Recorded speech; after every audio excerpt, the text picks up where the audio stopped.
নমস্কার। আজ আমরা কথা বলবো আমাদের বাড়িতে যে বাচ্চারা রয়েছে সেই বাচ্চাদের পড়ার ঘর কেমন হবে, কোথায় হবে এবং এই সংক্রান্ত আরও কিছু বিষয়। তো এই কথার শুরুতে আমরা এও বলি যে আমাদের পড়াশোনার ক্ষেত্রে যে দারুণ কম্পিটিশন শুরু হয়েছে আজকাল, বাস্তুশাস্ত্রীয় কিছু নিয়ম যদি আমরা মানতে পারি এবং সেই নিয়মে যদি বাচ্চাদের পড়ার ঘরের ব্যবস্থা করতে পারি, তবে নিঃসন্দেহে বাস্তুশাস্ত্রীয় কিছু সুবিধা আমরা এই ক্ষেত্রে পেতেই পারি। তো যাই হোক, আমরা এবার প্রথমে কথা বলি যে আমাদের বাড়িতে যে বাচ্চারা পড়াশোনা করে তাদের পড়ার ঘর ঠিক কোন দিকে হবে, কি বলে এই সম্বন্ধে বাস্তুশাস্ত্র। তো বাচ্চাদের পড়ার ঘরের জন্যে সবচেয়ে ভালো দিক যেগুলি বলা হয়েছে সেগুলি হচ্ছে ঈশান কোণ, অর্থাৎ বাড়ির উত্তর পূর্ব কোণ, এবং বাড়ির পূর্ব দিক, বাড়ির উত্তর দিক, উত্তর পশ্চিম কোণ অর্থাৎ বায়ু কোণ, এবং পশ্চিম দিকও। এছাড়াও আমাদের বাস্তুশাস্ত্রে কিন্তু আরও একটা বিশেষ দিকের কথা বলা রয়েছে বাস্তুশাস্ত্রের অন্যতম প্রধান গ্রন্থ বিশ্বকর্মা প্রকাশ। এই গ্রন্থে বলা রয়েছে যে আমাদের বাড়িতে যে নৈঋত কোণ রয়েছে, অর্থাৎ দক্ষিণ পশ্চিম যে কোণ রয়েছে, সেই নৈঋত কোণ থেকে কিছুটা পশ্চিম ঘেঁষে যদি পড়ার ঘর তৈরি করা যায়, তবে সেটাও কিন্তু পড়ার ক্ষেত্রে একটা আদর্শ জায়গা। তবে মনে রাখতে হবে, এই যে নৈঋত্যের পশ্চিমের ঘরের কথা বলা হলো, সেটা কিন্তু মূলত উচ্চ শিক্ষার ক্ষেত্রে প্রযোজ্য হবে বেশি। অর্থাৎ যারা পোস্ট গ্রাজুয়েট পড়াশোনা করছেন, কিংবা যারা আপার এডুকেশনের সাথে যুক্ত, কিংবা আপনি যদি কোনো পড়াশোনা করেন, সেই পড়াশোনা আপনার কর্মক্ষেত্রের সাথে জড়িয়ে আছে, তবে সেই ক্ষেত্রে পড়ার ঘর কিন্তু নৈঋত্যের সেই পশ্চিম দিকে হতে পারে। আর প্রথমে যে দিকগুলির কথা আমরা বলেছি, অর্থাৎ পূর্ব দিক, ঈশান কোণ, উত্তর পশ্চিম অর্থাৎ বায়ু কোণ এবং পশ্চিম দিক, এগুলি কিন্তু কলেজ এডুকেশন পর্যন্ত যে এডুকেশন ব্যবস্থা রয়েছে তার জন্যে সবচেয়ে ভালো দিক। তো এক্ষেত্রেও আরও একটা বিষয় রয়েছে, আমাদের বাড়িতে যে মেয়েরা রয়েছে যারা পড়াশোনা করে, কলেজ স্তর পর্যন্ত যে পড়াশোনা, সেই পড়াশোনা যারা করে, তাদের ক্ষেত্রে কিন্তু সবচেয়ে ভালো দিক হচ্ছে বায়ু কোণ, উত্তর পশ্চিম কোণ। সেই কোণে যদি ঘর করা যায় তাদের জন্য পড়ার ঘর, তবে সেটা সবচেয়ে উত্তম।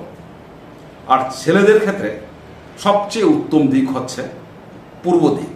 আর পড়ার ঘরের আয়তনের কথা যদি আমরা এবার বলি, তবে সেই পড়ার ঘর অন্তত 100 স্কোয়ার ফুট হওয়া উচিত, এবং উচ্চতা সেই ঘরের অন্তত হওয়া উচিত 10 ফুট। অর্থাৎ ঘর একটু বড় হলে পড়ার ক্ষেত্রে কিন্তু ভালো, এবং তা বাস্তুসম্মত। তা পড়ার যে ঘর, সেই ঘরের দিক নির্বাচন আমরা বুঝেছি। এবার সেই পড়ার ঘরে যদি বিছানা থাকে, তবে বাচ্চাদের সেই বিছানা মূলত হবে দক্ষিণ এবং পশ্চিম দিকের ওয়ালের দিকে। দক্ষিণের ওয়াল কিংবা পশ্চিমের ওয়াল বরাবর হবে সেই বিছানা, এবং সেই বিছানার ওপর দিয়ে লক্ষ্য রাখতে হবে যেন কোনো বিম পাস না করে। এবং শুধু তা নয়, কোনো ওভারহেড স্টোরেজ, আমরা অনেক সময় তাক থাকে আমাদের ঘরে, সেরকম কোনো ওভারহেড স্টোরেজ যাতে সেই বিছানার ওপর না হয়।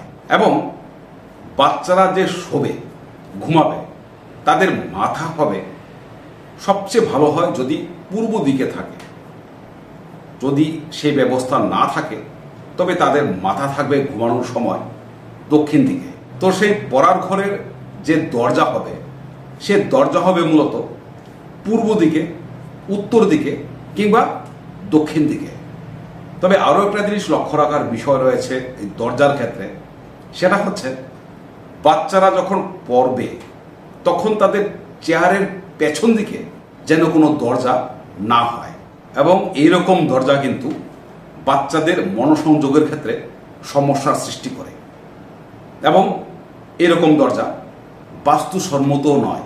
তা বাচ্চাদের পড়ার যে টেবিল, খুবই গুরুত্বপূর্ণ অঙ্গ এই পড়ার টেবিল, সেই পড়ার টেবিল হবে সেই ঘরের উত্তরে কিংবা পূর্ব দিকে।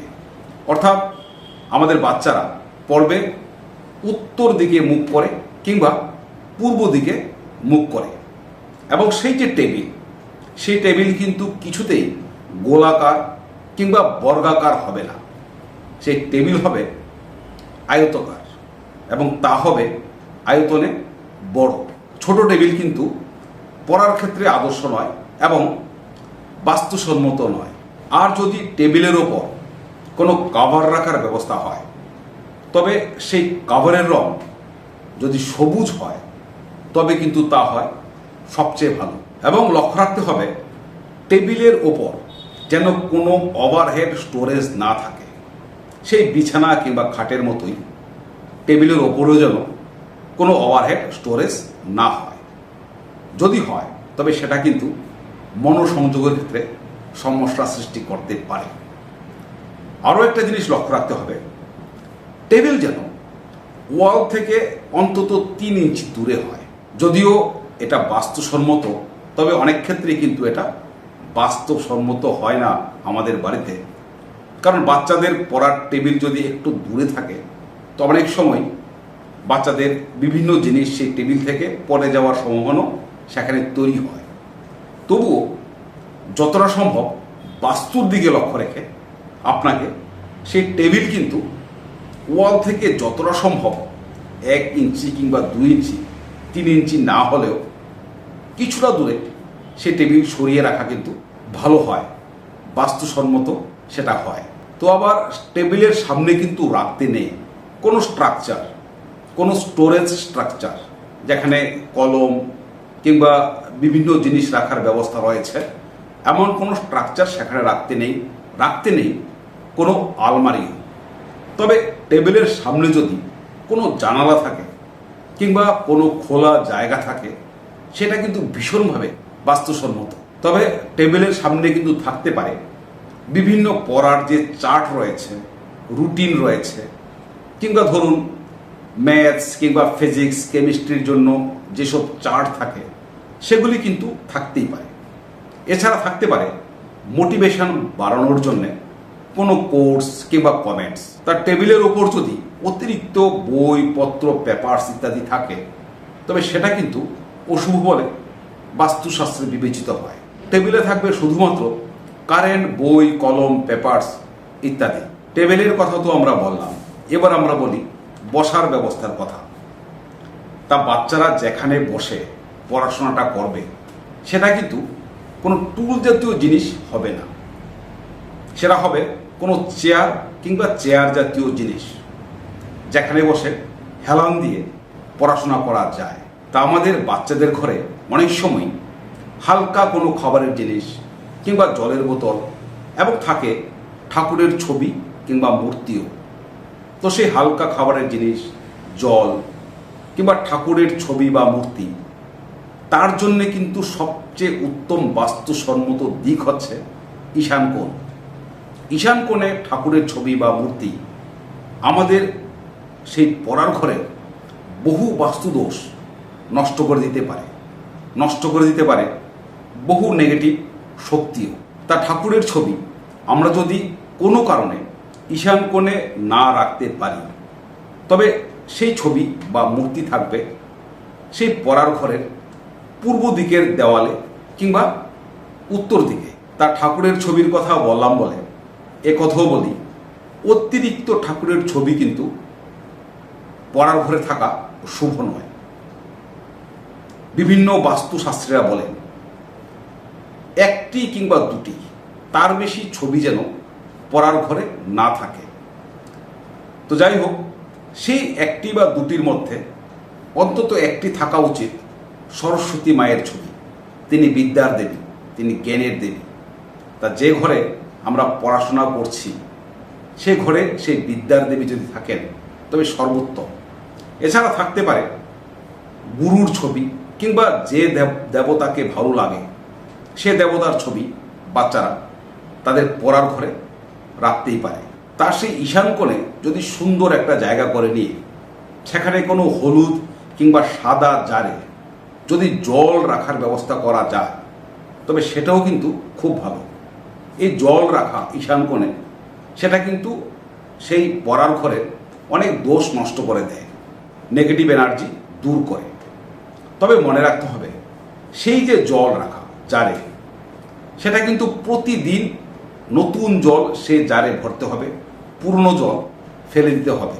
তা বাস্তুমতে কিন্তু পড়ার ঘরে কম্পিউটার, টিভি কিংবা ল্যাপটপ থাকা অশুভ। তবে পরিবর্তিত পরিস্থিতিতে পড়ার ঘরে কম্পিউটার কিংবা ল্যাপটপ তো থাকেই, রাখতেই হয়। তবে লক্ষ্য রাখতে হবে বাস্তুর দিকে তাকিয়ে সেই কম্পিউটার কিংবা ল্যাপটপ যেন বিছানাকে, বাচ্চারা যে বিছানায় ঘুমায় সে বিছানাকে রিফ্লেক্ট না করে। কারণ এই কম্পিউটার কিংবা ল্যাপটপ একটা ইলেকট্রোম্যাগনেটিক ওয়েভ তৈরি করে, সেটা কিন্তু আর কিছু নয়, বাচ্চাদের ঘুমের ক্ষেত্রে ব্যাঘাত সৃষ্টি করে। তো যাই হোক, আজকে আমরা এই পর্বে বাচ্চাদের পড়ার ঘর কেমন হবে সে সম্বন্ধে একটা মোটামুটি ধারণা রাখলাম। তো আজকের এই পর্ব আমরা এখানেই শেষ করছি। পরবর্তী পর্বে সবার আবারও দেখা হবে। ততক্ষণ ভালো থাকবেন সবাই। নমস্কার।